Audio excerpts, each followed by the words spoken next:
masuk ke pendekatan ketiga ya. Pendekatan ketiga yang kita lakukan di sini ada tiga.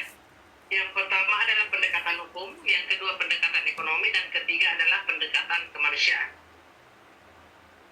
Pertama adalah pendekatan hukum bahwa ketiga merupakan ketentuan perundang-undangan. Jadi banyak regulasi yang mengatakan bahwa ketiga itu wajib. Ya. Tapi kita tidak sekedar ingin menggaungkan saja bahwa ketiga itu wajib, tapi Bapak dan Ibu sendiri tidak paham apa itu ketiga. Contohnya misalnya gini. Di aturan mengatakan bahwa ketika kita mengendarai kendaraan bermotor, regulasi mengatakan pada saat kita mengendarai kendaraan bermotor, wajib menggunakan helm.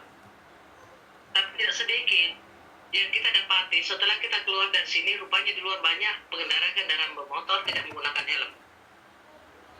Kalau saya tanya, Pak, kok tidak pakai helm? Biasanya bilang, Bu, kan cuma dekat.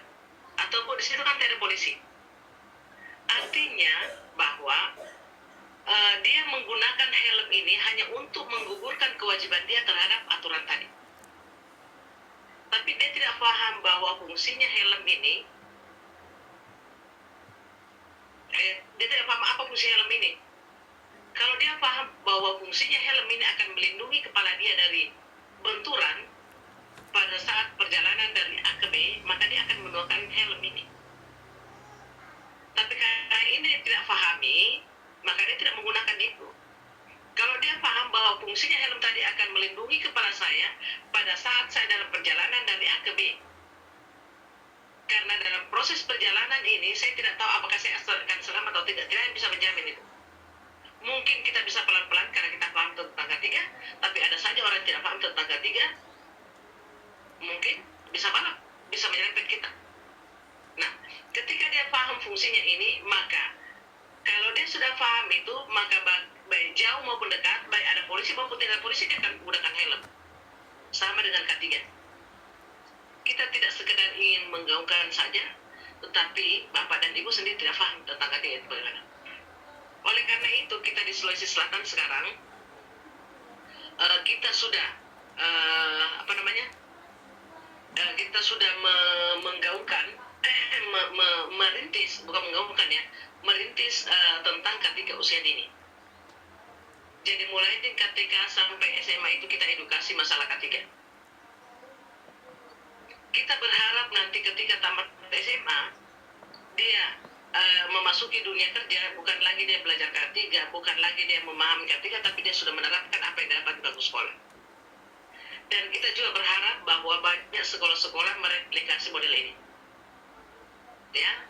Kemudian pendekatan secara ekonomi bahwa K3 mencegah kerugian dan K3 meningkatkan produktivitas. Tadi di awal saya sudah sampaikan di penempatan material, jadi tidak usah saya ulang. Kemudian pendekatan secara kemanusiaan bahwa kecelakaan menimbulkan penderitaan bagi korban dan K3 melindungi pekerjaan masyarakat. Ya, sini.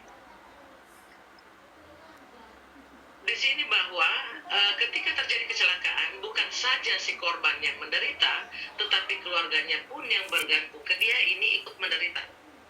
Kalau misalnya dia menanggung satu istri satu anak, maka akan ada 2 jiwa yang bergantung ke dia, ini pun ikut menderita. Apalagi kalau dia menanggung orang tua, menanggung mertua, maka makin banyak lagi orang yang bergantung ke dia, ini pun ikut menderita. Ya, utamanya dari sisi finansial.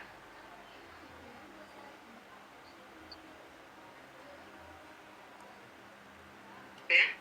Selanjutnya kita masuk ke